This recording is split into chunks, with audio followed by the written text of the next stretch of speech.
সুপ্রিয় দর্শক, আপনাকে স্বাগতম সবুজ বাংলা সবুজ মাঠে। আমি আছি মুশফিকুর রহমান, আমার সাথে আছে রহমান আলমগীর সিয়াম। তো সিয়াম ভাই, আপনি তো জানেন অক্টোবরে হতে যাচ্ছে বিসিবি একটি নির্বাচন। এবার জি। তামিম এবং বুলবুল একই পদের জন্য দুজনেই ইলেকশনে লড়ছেন, এবং তামিম এবং বুলবুল একই পদে দাঁড়ানোটা আপনি কিভাবে দেখছেন, বা একটু বিস্তারিত বললে ভালো হতো।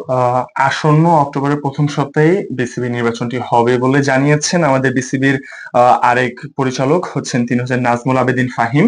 এবং তিনি কিন্তু জানিয়েছেন যে অক্টোবরের প্রথম সপ্তাহের মধ্যেই 4 তারিখ থেকে 7 তারিখের মধ্যেই কিন্তু নির্বাচনটি হয়ে যাবে। এবং নির্বাচনে এবার বুলবুল এবং তামিম ইকবাল তারা একই পদে দাঁড়াচ্ছেন বলতে বিসিবিতে কিন্তু একটি নিয়ম রয়েছে, আপনি সরাসরি সভাপতি পদের জন্য নির্বাচন করতে পারবেন না, আপনাকে প্রথমত পরিচালক পদের জন্য নির্বাচন করতে হবে। এবং আমরা যেরকম জানি বর্তমান বিসিবি সভাপতি কিন্তু আমিনুল ইসলাম বুলবুল। এবং তিনি কিন্তু আমাদের সাবেক যিনি ছিলেন তার রিপ্লেসমেন্টে এসেছেন। হুম। এবং তিনি এসে কিন্তু তার উপর যে দায়িত্বগুলো রয়েছে তিনি কিন্তু যথাযথভাবে সেই দায়িত্বগুলো পালন করছেন। তিনি তার কাজের ধারাবাহিকতা বজায় রেখেছেন। এবং আরেকটি বিষয় হচ্ছে যে তিনি টি-টোয়েন্টির মতো এসেছিলেন, যে তার উপর যে দায়িত্বগুলো রয়েছে তিনি সম্পূর্ণ দায়িত্বগুলো করতেছেন এবং হাতে কিছু কাজ রয়ে গেছে। তিনি যেই দায়িত্বগুলো তিনি নিয়েছেন, তিনি এরকম প্রেস ব্রিফিং এ তিনি এরকম বলেছেন যে আপনার তার হাতে যে কাজগুলো রয়েছে তিনি সেই কাজগুলো আসন্নতে খুব ভালোভাবে সম্পূর্ণ করতে চান। এবং একই সাথে কিন্তু তিনি নির্বাচন নিয়ে এই কথাটিও বলেছেন যে তিনি এবার নির্বাচন করতে আগ্রহী এবং আসন্ন আপনার বিসিবি নির্বাচনে তিনি পরিচালক পদে নির্বাচন করবেন।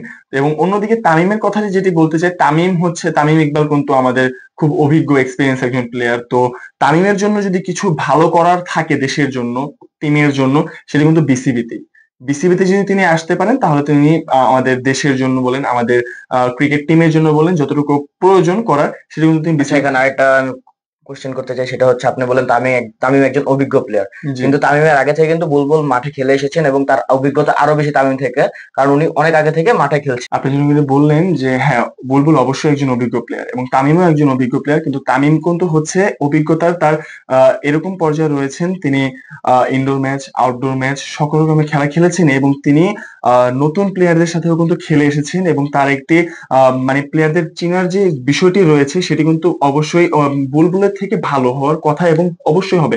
কারণ বুলবুল যেই প্লেয়ারদের সাথে খেলেছেন তারা কিন্তু বর্তমানে সাবেক প্লেয়ার হিসেবে রয়েছেন।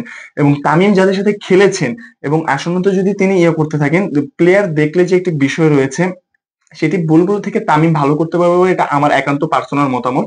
কারণ সেখানে হচ্ছে আপনার তামিম ইকবালের যে একটি পরিচিতি, তামিম ইকবালের যে একটি পরিচিতি রয়েছে বা ফ্যান বেস রয়েছে বা তাকে যে একটি আপনার প্লেয়ারদের সম্মান দেওয়ার যে বিষয়টি রয়েছে সেটি কিন্তু অন্য একটি পর্যায়ে। কারণ তামিম অলরেডি একজন সাবেক প্লেয়ার এবং তিনি যদি তিনি যদি পরিচালক হিসেবে আসতে পারেন তাহলে অবশ্যই বিসিবির জন্য ভালো কিছু করতে পারবেন। এছাড়া আপনার আমাদের বুলবুল যে খারাপ করছেন সেটাও কিন্তু নয়, বুলবুল কিন্তু অবশ্যই এখানে ভালো করছেন এবং তার হাতে যে কাজগুলো ছিল তিনি সেই সকল কাজগুলো ধারাবাহিকভাবে ভালোভাবে করে আসছেন।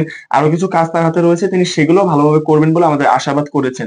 এখানে মেন বিষয়টি হচ্ছে এরকম যে বুলবুল এবং তামিম ইকবাল দুজন মুখোমুখি হচ্ছেন একই পদের জন্য এবং দুজনই অভিজ্ঞ এবং দুজনই এক্সপিরিয়েন্স, দুজনই এই পদটির জন্য যথার্থ আপনার সম্ভাবনা রয়েছে পাওয়ার। এখন বাকিটা হচ্ছে আমরা যখন নির্বাচন হবে অক্টোবরে ভোটের তখন উপর আমরা ভোটের জানতে উপর পারবো। নির্ভর করে আমরা বাকি জিনিসটি বলতে পারবো আর কি। আজ এই পর্যন্ত দর্শক, সবুজ বাংলা সবুজ মাঠের সাথে থাকার জন্য ধন্যবাদ। দেখা হবে কাল একই সময় নতুন কোনো বিষয় নিয়ে। সবাই ভালো থাকবেন, সুস্থ থাকবেন। আল্লাহ হাফিজ। ধন্যবাদ। ছাড়েন ভাই, গান ছাড়েন।